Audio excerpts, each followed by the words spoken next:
UB40 stars bitter feud with brother. It's sad, but it's his choice. Formed under Thatcher's Britain, as UB40's critically acclaimed album Rat in the Kitchen turns 40 this week, the Brummie band still has an anarchic streak. Reflecting on a career that's seen them headline Glastonbury, enjoy 3 #1 singles, and even be inducted into the Māori Nation during a 1980s New Zealand tour, founder-member Robin Campbell, 71, looks pensive. Of the Māori honor, he says, "The last person for that to happen to was King Charles. I'm not a royalist, but he wrote me a nice letter thanking me for my involvement in the prince's now king's trust." Tired of spending forever chopping vegetables? This all-in-one prep tool dices and spiralizes ingredients directly into a handy container, helping make salads, sides, and meal prep faster and less messy. Want to get the best verified deal and see full details? Visit grabdeal.us/2 right now. Though I must say, if I had an invite to the palace, I would politely turn it down. This rebellious spirit was what led to the UB40 name when the band formed in 1978. Thatcherism had its hold on the country, and UB40 was the name given to the unemployment benefit form at a time when approximately 1.46 million Brits were on the dole. Robin formed the pop reggae band with his brother, Ali Campbell, and their mates Jimmy Brown, Earl Falconer, Norman Hassan, Brian Travers, Yomi Babyemi, and Jimmy Lynn, most of whom were unemployed at the time. Now an 11-piece outfit, UB40 have sold more than 100 million records and will be playing an Electric Paradise gig on August 8 at Milton Keynes Bowl. Robin says, UB40 formed at the height of Thatcher in the 70s, it was an awful time. We were echoing the voices of our contemporaries in our songs. Their 1981 hit, 1 in 10, examining the social neglect they saw all around them, famously referenced the fraction of the workforce out of a job. Robin continues, flash forward to 2026. I'm hoping Andy Burnham will prove to be the labor we need. And I hope he condemns Israel's actions in Palestine. UB40 have had more than 50 singles in the UK singles chart, including their chart toppers, Red Red Wine, I Got You Babe, and I Can't Help Falling in Love with You. And they've made 21 studio albums, 19 compilation albums, 6 live albums, and 4 remix albums. Robin says, when we started, we thought we'd have 10 years if we were lucky. The fact that we can still go around the world and sell out gigs is just amazing to me. As long as I'm enjoying this, I'm going to just keep doing it. I'll be performing at 100 if I make it that far. And a UB40 show is now a family affair, according to Robin, who lives in Meriden, near Birmingham, with his wife, Lucy, who he married in 2020 but has been with for more than 20 years. He says, our fans have grown up, they bring their kids. I have my kid on stage with me too. Robin, who has 2 children from a previous relationship, Amy and Matt, now performs with his son on backing vocals.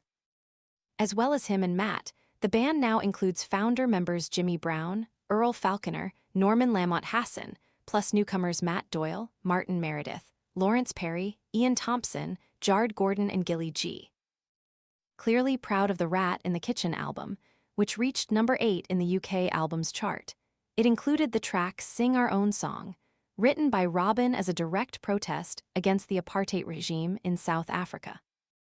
It famously incorporates the African National Congress, ANC, rallying cry Amen La Othu, meaning power to the people, and was subsequently censored by the governing authorities in South Africa. UB40 performed a historic tour of the country in 1994, following the end of apartheid and the election of President Nelson Mandela, playing to a record-breaking crowd of roughly 250,000 people over 3 days.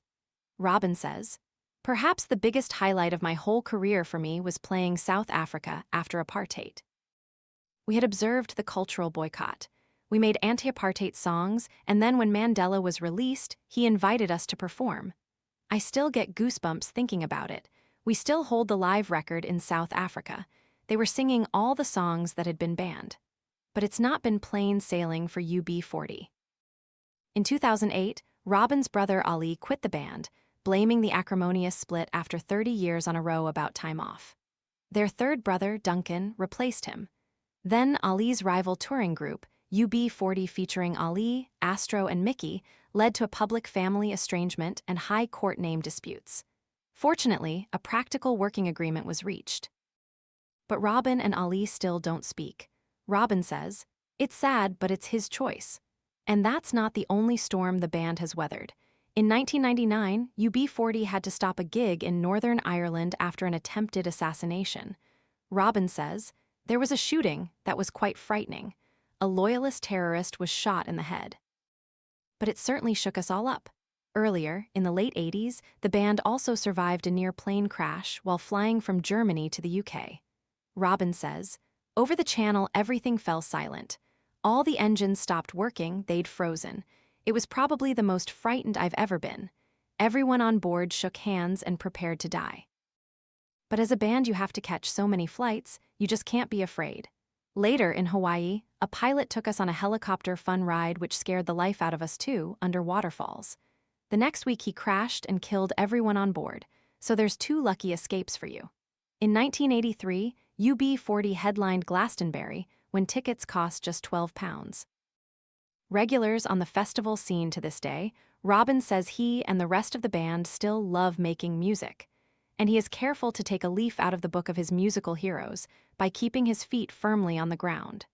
Describing Paul McCartney as a class act, he says, "He's just so down to earth." We were doing a photo session with his then wife, Linda. She said, "Would you like to meet Paul?" And we went, "Yeah, of course we would." He was at Abbey Road laying down a drum track at the time. When we walked in, he threw his sticks in the air.